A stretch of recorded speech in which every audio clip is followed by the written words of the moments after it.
Nyong ganteng. Saya pergi ke dia itu. Sudah dalam konsagrasi itu. Karena kalau kau sudah merealisasikan apa yang kau inginkan, itu baru dikategorikan dosa. Valentinus. Oke, Yakobus Pater. 1 ayat 15, Pater.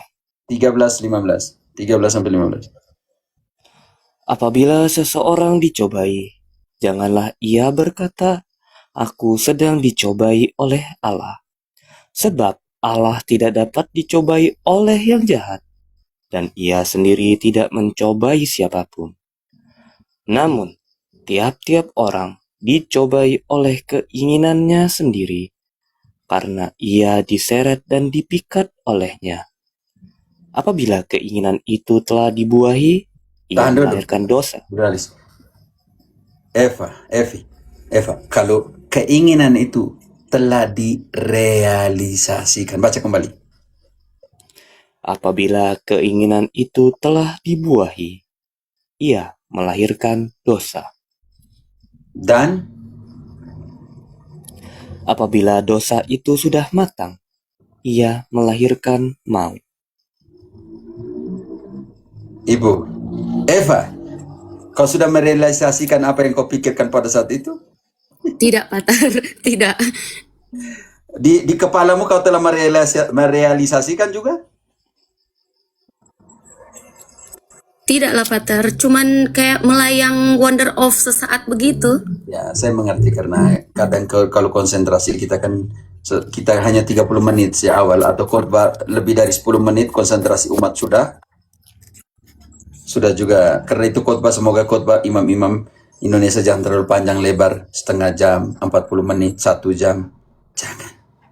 Sangat manusiawi kalau setelah 15 menit atau paling khotbah yang paling bagus 10 menit. Kalau sudah lebih dari itu, umat punya konsentrasi sudah lewat. Sudah lari lewat, kesian juga. Kayak hilang fokus begitulah, Pater. Ya, Bukan menghayal yang aneh-aneh, hilang fokus gitu. Ya, saya bisa mengerti dalam kondisi itu. Karena itu perlu diperhatikan juga para pengkhotbah ya. Umat kalian kerja, kita lihat pakai analisa manusiawi, oke? Kalian kerja Senin sampai Sabtu.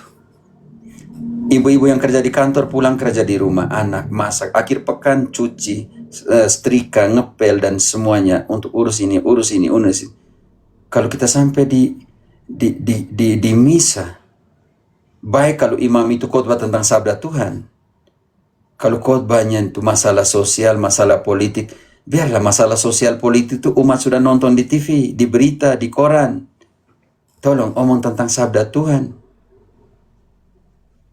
Yesus suruh kita mewartakan sabda Tuhan. Yesus tidak bilang kopi omong politik, batu, semen, sak semen, pasir di khotbah. Kasihan juga umat Allah nih. Datang kerja berat. 1 pekan pulang mau dengar khotbah yang menyegarkan mereka dengan firman Tuhan yang memberi mereka hidup. Matius 4 ayat 4.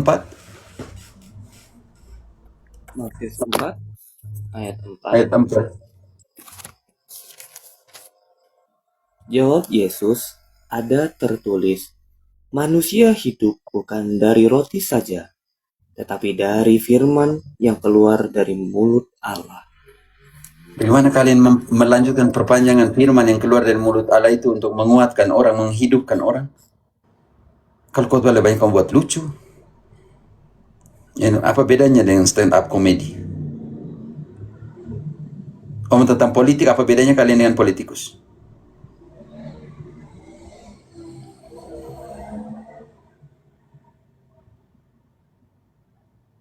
Oh, tentang berita-berita sosial, apa bedanya kamu dengan pekerja sosial? Yang kalian wartakan sabda Tuhan, firman Tuhan. Umat mau pulang bawa itu, tapi umat juga pulang hanya ingat cerita lucu daripada firman Tuhan. Tanya, tadi bacaan apa tadi? Lupa. Romo apa? Romo lucu sekali Romo lucu sekali Katolik macam apa itu? Romo lucu sekali. Yang ingat cerita lucunya daripada firman Tuhan yang hari itu.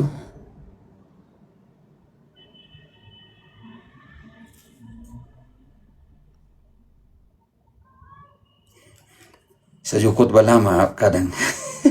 Tapi masukkan bagaimana anekdot, ilustrasi kehidupan dimasukkan ke sana sedikit untuk umat tangkap sedikit pesan yang mereka harus bawa dalam kehidupan mereka. Karena banyak petani, banyak dari kelompok sosial yang berbeda. Jadi karena itu kita harus tahu bagaimana prinsip dasar. Prinsip dasar khotbah.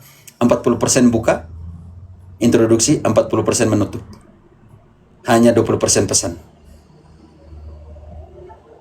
Prinsip dasar seorang lektor yang baik, proklamator yang baik. 55% ada di gestikulasi. Cara jalan, cara lihat,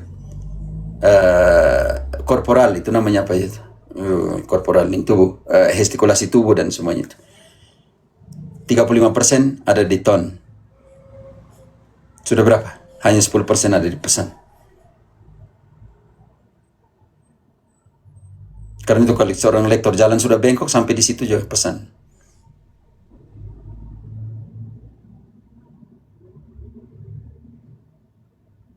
Jangan tanya tentang romo-romo di sini. Saya bukan tukang gosip. Harus bedah romo per romo. Kamu pikir saya ini tukang gosip ya? Kalau kamu tukang gosip, jangan tanya orang di sini nama pribadi dengan namanya.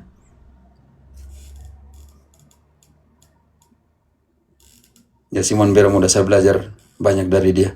Dia suka piara babi, saya juga suka piara babi waktu frater. Dia pernah dekati saya di kandang babi Franciscus punya unit Franciscus. Dia bilang, Herodai. Saya nama dulu Herodai macam gitu. Herodai.